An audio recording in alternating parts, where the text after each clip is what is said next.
Hello everyone. As you can probably guess from the Chinese characters, we're going to be talking a little bit about the Chinese education industry. My name is Gavin Newton-Tanzer. I've been in Chinese education for now 7 years. And over that time run the youth programs for the 2008 Beijing Olympics and then ran the youth programs for the 2010 Shanghai Expo. And over that time, we've seen an incredible change, spectacular growth in the Chinese international education industry I'd like to share with you a little bit today. So when you're dealing with China, as you saw actually just a little while ago, the 300 million English learners, what that really means is because we are dealing with over 130 cities, over 1 million people, we're looking at almost 500,000 students choosing to study abroad every year. Now of that, about 230,000 come to the United States. So think about what those numbers mean. So we're actually looking at around 100,000 students at the graduate level, around 130,000 students at the undergraduate level, and recently a huge change where we're seeing almost 20,000 students, up from 7,000 just last year at the high school level. So we're seeing incredible numbers of students that are increasingly coming to the United States at younger and younger ages. So why is this happening? Well, let's look a little bit. So this is what we call education and test taking with Chinese characteristics. Yes, they're plugged to IVs. This is what usually happens when you're dealing with a high-stakes testing system at its worst. These students start taking examinations at kindergarten level. They have monthly examinations to prepare them for it. Then they ultimately have to take 2 graduation examinations all the way up until their high school year, and that test then decides the fate basically for the rest of their lives. So because of that, I actually use this almost as a little bit of a warning for anyone looking at test prep in the United States. It can get pretty scary.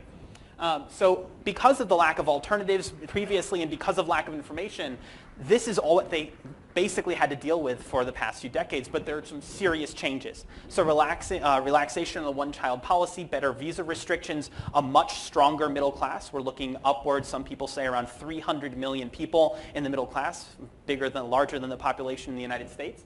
And these students are now looking to more and more go abroad.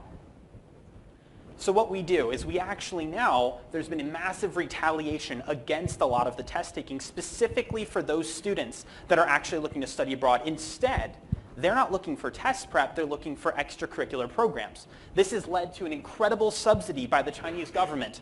And you wouldn't believe this. This is the same government that instated the national examination system now has instated in Beijing a $500 million RMB subsidy for extracurricular programs. That's roughly $80 million US dollars. That's being replicated now in all of China's major cities, promoting what is called character education, what we would formally refer to as extracurricular programs. Sunrise is the first vendor to be able to provide these programs. So we actually now run China's National Debate League, drama, Model United Nations, business programs, etc.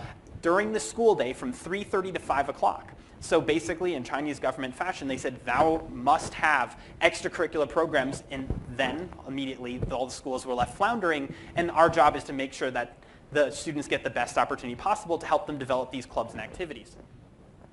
So we train tens of thousands of students a year. And this is not an online system when you're dealing with second and third tier cities. This is offline. Frankly speaking, a lot of them don't have broadband. Their cell phones are collected at the end of the day. These students, when it says like lights out, it means that electricity is cut off to the building. Right? So we actually go to each of these schools, training thousands of kids in drama, in debate, etc., and then have them participate in regional tournaments. So we've been getting a lot of coverage for this. Recently, The Economist, The New York Times, more and more people, because as I said, we're now seeing American debate. The actual translation is American debate in Chinese public high schools. Now, again, when we're looking at this is for the students that want to study abroad. So we now have all of these students brought together participating in English extracurricular programs, English summer camps, English winter programs, all for the opportunity to improve their skill sets to get into top American universities or international universities.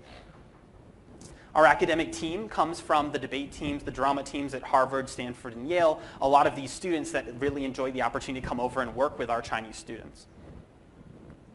So I know O2O here is generally online to offline, but for us it's offline to online. So because you can't get access to these students, mainly in second and third tier cities, directly online, we actually have them participate in our regional debate competitions, in our clubs and activities, and then facilitate online support with videos, with online education, and with a Ning social platform to allow them all kind of to interact throughout all of China.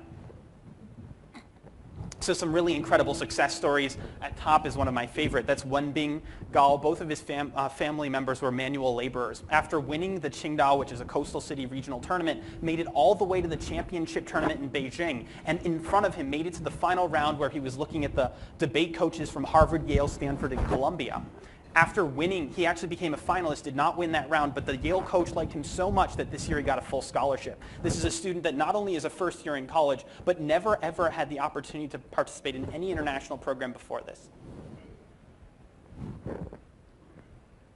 So now, ultimately, all of this is, the reason we're able to do this is because we are now working with almost every major international education company in China that actually powers our activities to go and provide these programs in schools throughout the country. So now, the reason I'm here is we're looking for which organizations are potentially looking for access to potential Chinese students, those that are seeking to go abroad, those that are looking for more of these sorts of opportunities. And if anyone has opportunities to create platforms that work for American schools, it might also have the same sort of impact for international education communities in Chinese schools.